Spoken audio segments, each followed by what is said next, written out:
Hey, everybody, welcome back to the Dr. Jones Optimization Academy, where I get to interview some of my favorite innovators in medicine, health, fitness, wellness, and beyond. And today we are honored and delighted to have Dr. Kris Wusterhausen on our show today. So for those of you who have not, and Doc, do you prefer to go by Dr. Kris, Dr. I do. Yeah. Exactly. Yeah, we'll go by Dr. Kris, because I promise you, by the end of this, I will butcher that name, and it'll be West House. Yeah, exactly. West House in Tennessee. Everybody's like Wusterhausen. They always flip the N and the R. I'm like, I don't know why people do that, but it's all good, man. It's all good. I feel honored, and I feel great that I got it right the first time, and I will lean upon that before I continue to mess this up. So Dr. Kris is a board certified family practice physician and certified in age management medicine. He is the founder of the Research Clinic in Weatherford, Texas, and he is also passionate about helping patients optimize their health and improve their physical and mental state. So welcome to the show. Excited to have you, man. Thanks, Doc. Glad to be here, man. Now, I know in the bio it said Texas, but when I saw you at the conference, you mentioned Tennessee. Yeah. Okay, so that's the second location, or? Yeah, we just launched Research Nashville just in the last month. So we're open, but if anyone out there has ever launched a new business in a new state, it's a challenge, but we'll get it there. Nashville, believe it or not, is really underserved for the kind of medicine that we provide. And so I have some natural ties to Nashville, which has made this all possible. And so hopefully it'll do well. And it will, because again, when you're able to help people in the way that we are, getting to the root cause and actually providing solutions that are not just here's your medicine, no root cause, no actually changing the cellular function or mechanism, that's the difference that we get to make. So speaking of cellular medicine, so starting off as a family practice physician, what's your journey into peptides? How did you get started in them? Do you have any personal experience before you started actually being a prescriber of peptides? What is your story with that? Yeah, so I was a traditional family practitioner. So Weatherford is right outside of Fort Worth. So I've always been based in Dallas, Fort Worth. Went to college outside of Fort Worth, went to medical school in Fort Worth, settled right outside of Fort Worth. So I've always been in the Metroplex area and was doing traditional medicine and actually signed up to do county medicine. So I ran the county clinic here in town for many years. And like I always tell everybody, kind of got beat down, believe it or not. It was just high volume, very chronically ill patients, lots of Band-Aids on top of Band-Aids. And I looked up one day and realized I was 35% body fat. I was pre-diabetic, hypertensive, all the stuff that you hear. And I was 34 years old. And I said, man, this is not going to go well for me if I keep going down this path. So I started looking for other things, and that's what started me into the hormone journey. And originally I trained under Synergenics and actually worked for them part-time for a few years and left them, joined Dr. Paul Thompson, who was my first mentor in this business, doing hormones and hormones only. And then we're still close friends, but I split off and started Research Clinic. And he then sent over Ryan Smith, came into his office from TaylorMade, and he's like, hey, go see my buddy down the street. Ryan, oh gosh, 6-7 years ago, walked into my office, told me about these amazing signaling agents we call peptides. And, that's what kind of started my journey. Then found Bill Seeds, of course, and took his courses. And, one thing just led to another. And I look up now, I'm faculty with SSRP and loving every minute of it. That's awesome, man. That's awesome. So mine was a little similar. I was on a car ride, and there was a rep from a compound pharmacist, and he hands me this piece of paper, and he's like, hey, here's these peptides we're thinking about compounding. What do you think about them? And it was like BPC 157 and CJC 1295. And I am probably 4 months out of med school, and I'm like, I don't know what any of that. They all sound great. This sounds great. Muscle building, make them all. Right. And here we are a few years later, and it's been a godsend for my practice and my patients. So that being said, I really want to focus on MOTS-c today. It is an amazing peptide, and we were talking before we got online about my first experience with it, and I kind of let it go, and then I kept hearing about it, just kept knocking on the door, and we've opened that up, and we're seeing these amazing benefits. But I don't think we can really talk about MOTS-c unless we talk about mitochondrial dysfunction. Sure. And so I really want to kind of dive into that a little bit and say, okay, when we talk about mitochondrial dysfunction, what does that mean for the listener out there, and what do they need to know about that? Well, I mean, you said root cause medicine, and really mitochondrial dysfunction is at the root cause of so many different diseases. And, it's what we believe actually is why people get long haulers with COVID is actually mitochondrial dysfunction. As we get older and our mitochondria, our power plants of our cells become dysfunctional, and we're not making the energy, as I tell my patients, as we need to do, then everything becomes askew. Everything in the body is dependent upon this. And really, I think that just treating mitochondrial dysfunction in so many of our patients will do so much good for them.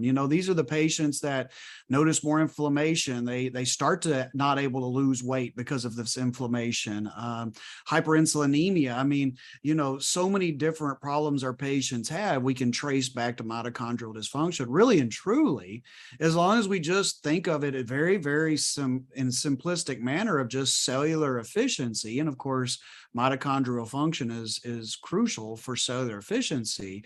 I try to tell my patients, because I really try to break it down in very simplistic manners. And, I just say this is really not a high level thought here. It's just we need to make everything communicate. We need to make these 30 plus trillion cells communicate the best they can and function the best they can. And we know mitochondrial dysfunction grows with age for most of us, or all of us. And, some of these very simple things can help. But MOTS-c, my journey with MOTS-c is probably a lot like yours. I used it in the beginning. I kind of ventured away from it because I don't know that MOTS-c is something you use and immediately see results, such as like, I've got biceps tendonitis and I inject it with BPC, and a few days later, my biceps tendonitis starts to get better. So that's a very tangible thing. MOTS-c can be a little slower burn, I think. And so, I've just, over the last few months, really become so fond of MOTS-c. As my wife / office manager says, like, God, you want to put everybody on MOTS-c. And I'm like, yeah, because everybody needs MOTS-c. I mean, that's the truth of it. Exactly. And so I even posted a picture on my Instagram that my first month on MOTS-c, after I got back on it, and we used the InBody, and it was like flatline. Didn't see nothing, not a change. And I think I might have gained weight, right? So it's like no change. And then month 2, you can see the skeletal muscle mass going up. You can see the body fat going down. And I'm just like, oh, that's it. And I didn't change anything else. Right. And so just to see that. And when it comes to mitochondrial dysfunction, again, because all our cells have mitochondria, and they all, as we age, that gets dysfunctional, we lose the ability to create new mitochondria and get rid of the bad ones. And and I just want people to know this, not just peptides. Now, we love peptides and we're here talking about peptides, but I mean, there's intermittent fasting, there is avoiding inflammatory foods, there's the general supplementation. I mean, there's the laundry list of supplements that actually hormone help. balancing, exercise, I mean, everything, right? Yeah, exactly. I mean, intermittent fasting is one of the best ways to to help with mitochondrial dysfunction. I know you're a big fan of it. I am as well. I try to tell my patients, if they don't want to spend anything and they want a lot of bang for their buck, just fast. I mean, that's a simple thing to do. Exactly. And so with the supplements, I like the fact that there's so many of them, and you can actually tailor it. So it's not just here's CoQ10, or here's resveratrol, alpha lipoic acid. I mean, there's fish oil, omega-3s. I mean, that list goes on and on and on, and a lot of the amino acids too. So that being said, now that we know what mitochondrial dysfunction is, it's implicated in all these different diseases. We all are potentially victims of that. So with this peptide MOTS-c that we're here to talk about, what is MOTS-c? Yeah, so MOTS-c is a mitochondrial peptide. It has, I always try to tell new providers or patients, I think it has 4 or 5 characteristics that really make it extremely unique. The first one is that it's an exercise mimetic. So it basically reproduces or simulates exercise in our body, even when we're not exercising. And the study you saw me present in mice at Fort Lauderdale, I think, which is an amazing study, is they found that just by giving 1 dose of MOTS-c to mice and non-exercising mice, they increased speed that they could run at, and actually how far they could run 12 to 15% after just simply one dose of MOTS-c. So I think that's amazing. Of course, it's an AMPK activator. You know, as we age, mTOR starts to dominate, and AMPK is that environment that we want to be in. And then, you know, you probably harp on this too with your patients, but sarcopenia is one of the biggest issues that especially our females can have as they get older, you know, this loss of muscle mass. And, you know, that has a lot to do with myostatin production. So myostatin is basically breaking down that muscle, and MOTS-c is a direct myostatin inhibitor. So that's an amazing characteristic that it has. So those sarcopenic patients, MOTS-c is a great choice for them. It's an insulin sensitizer. It is a it stimulates mitochondrial biogenesis. So we're actually stimulating production of mitochondria and repair of mitochondria. So, you know, it's just a peptide, you know, unlike any other, and it's, you know, such a good one, and it can be well tolerated overall. You know, we really don't see many side effects, except for, as you and I talked about, it does have a little burn sting when you inject it, but other than that, very well tolerated. Now, it's actually really cool to see that you said it like, oh my God, I need to go inject some MOTS-c like right now, like stop, hold this podcast and let me go do that. One of the other types of patients that I like to use it with here are those who are dealing with that insulin resistance and diabetic patients, right? Because it actually improves that metabolic flexibility. So with that being said, again, I always preface that like, hey, this is great, but you still have to, and I'm going to go back to that. And I thought about this. Sometimes I hate using the term exercise mimetic. I'm very careful with that with certain patients because yes, it does mimic the effects of exercise, but you still got to work out. Yeah, no doubt. Yeah, you still not meant to quit exercising and use MOTS-c, right. For sure. Yeah, for sure. And I do stress that with my patients. Like, look, this is just meant to add on to your exercise, you know, and that's why, like our office, we like to dose it, you know, 30, 45 minutes before big workouts, you know, so you kind of get a 2 + 2 = 6 type of a result. You know, you get better results from actually popping the exercise on top of it, getting more AMPK activation and GLUT4, you know, translocations. So we get better, you know, lowering of those sugars and helping with insulin resistance. Because as you well know, most of the insulin resistance occurs at the muscular level. And that's one thing I did leave out, is the main organ that MOTS-c attacks is, or helps, if you want to say it in that way, is muscle, right?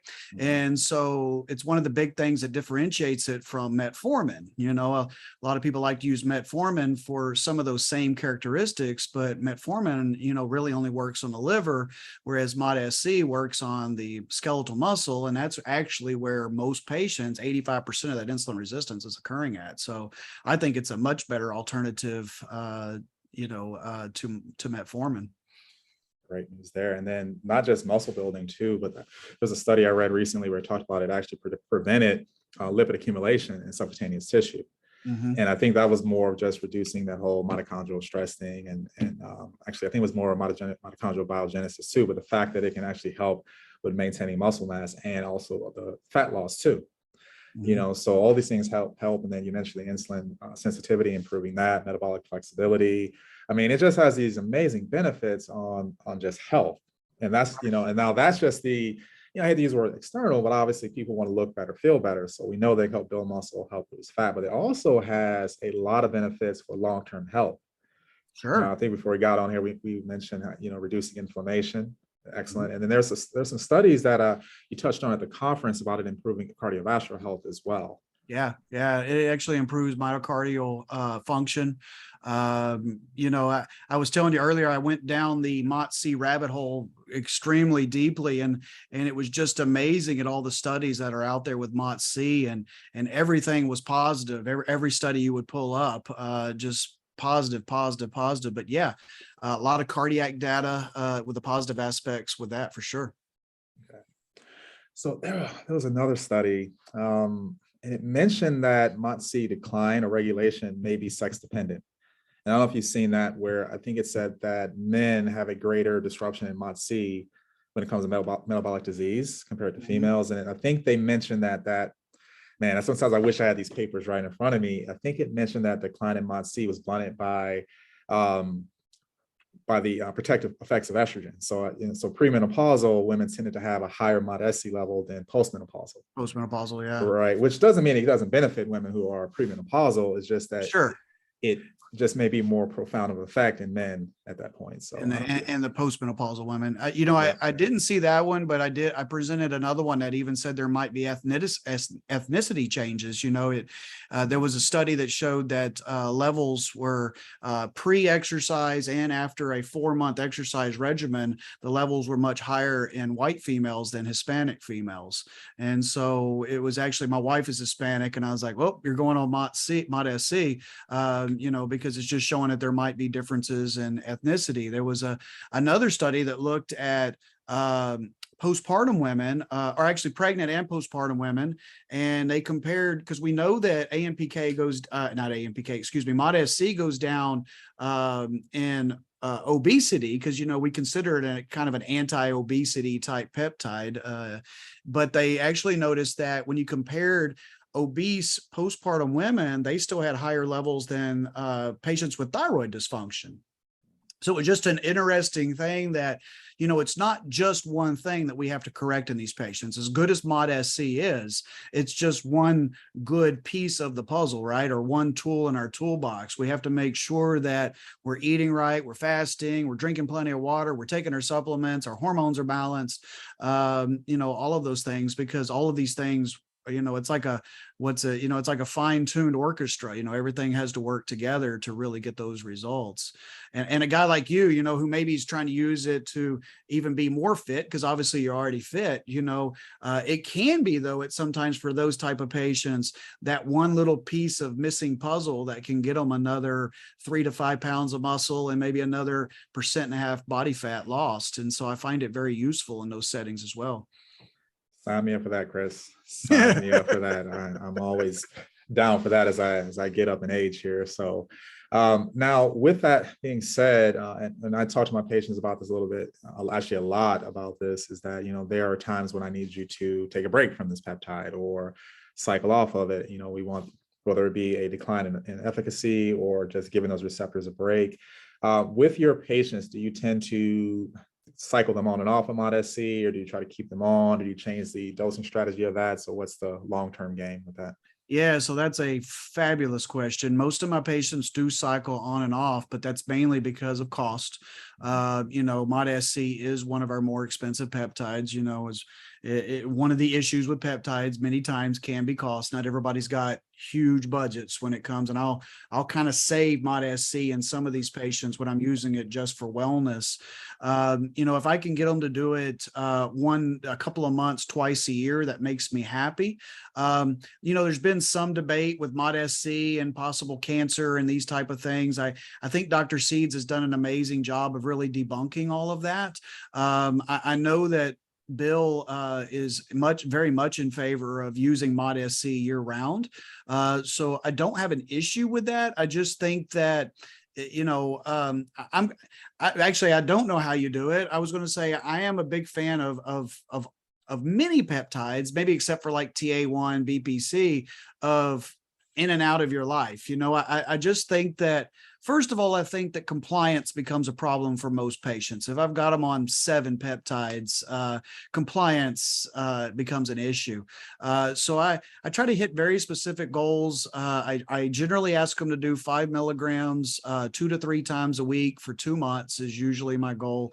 If they tolerate it real well, I try to go with 5, 3 times a week. If budget's like, man, doc, I'm really squeezing this in, I'll go 5 milligrams twice a week to cut down the cost a little bit, by a third. But generally my patients do it for 2 months at a time, and then I give them 4 to 6 month breaks. Now, you mentioned kind of the caution of that, and obviously the debunking of the cancer thing. Now, one thing I did read another study, and it kind of makes sense, because MOTS-c, we talked about the fat loss, it actually enhances beta oxidation. And Right. also increases the whole mitochondrial health or mitochondrial respiration, which, if you have a senescent cell, that's going to actually protect it and have to maintain it. So I think because most, obviously, like we're doing all these different concepts here, but most patients like, hey, it's like, I want to make sure we're doing something to manage autophagy and manage senescence and all that. So that's why I don't think I would just give someone MOTS-c, just here's MOTS-c, take it forever. Yeah. Because if they're, yeah, and I really agree with that statement. I think it's best used a couple of months at a time. But I like to tell other providers out there are providers using it year round, and I think whatever your comfort level is there, that's your comfort level. It's kind of nice because I'm on the fence of whether or not to use it all the time or not, but the cost usually keeps me from using it all the time anyway, and so it's kind of a win-win in that way. But I think many times you can ramp up these things. You can ramp up the mitochondrial biogenesis, and you buy yourself a window. You buy yourself some time. I tell my patients, like charging a battery, and that battery is going to stay charged for a while. And because at some point, let's say there's no real long-term issues, I think that maybe your dollar could be more well spent after a couple of months using other things now. Again, some of my patients have huge budgets and it doesn't really matter, but most of my patients, MOTS-c is really, cutting into their finances for a couple of months. So we want to use it properly and then get the most benefit and then move away from it. Right. And I think that was the point I was kind of trying to make, is that, hey, obviously there's no perfect peptide, well, maybe BPC 157 in many cases, or times one, but at the end of the day, there's value, there's benefit to cycling off, and then just making sure that we're doing everything we can to mitigate other things, so if we're worried about, any type of, even skin reaction, right? Because it's a large peptide, it's an acidic peptide, it's like, it can burn a little bit. So maybe we take a little break from that. So it's just being smart with it. It's just being smart. And I think cycling off of it is a good thing. Me personally, I do, so far the plan is to do either 2 months or 3 months at a time, take a little break and then come back to it. So, like I said, it's pricey and it's effective, but there are things we need to think about as well. Yeah, and I think that's always good. I think that's what separates one peptide provider from others, is actually understanding how to cycle peptides, and to, as Betsy Earth always says, making sure you're asking your patients what their goals are and trying to help them actually get to those goals.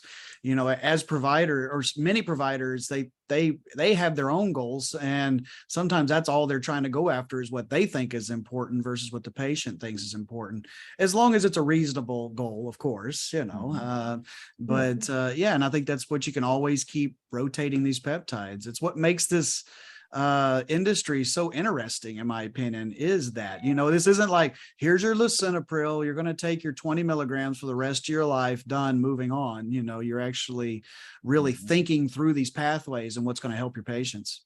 Okay. Excellent.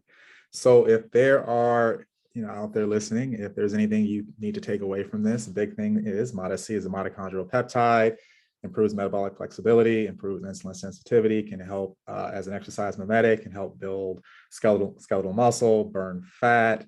I believe what's the other thing you mentioned here? Yep. Anti-inflammatory, anti-aging. I mean, the list goes on and on and on.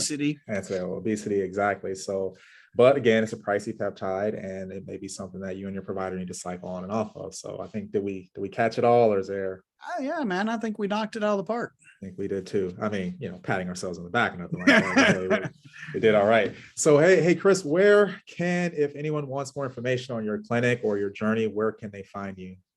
Yeah, the easiest way is just go to my website, and it's theresurgeclinic.com. And if anyone is in my area, wants to, know a little bit more about us, we have buttons to click on to get a consultation, and one of my young ladies will reach out to them, and we'll go from there.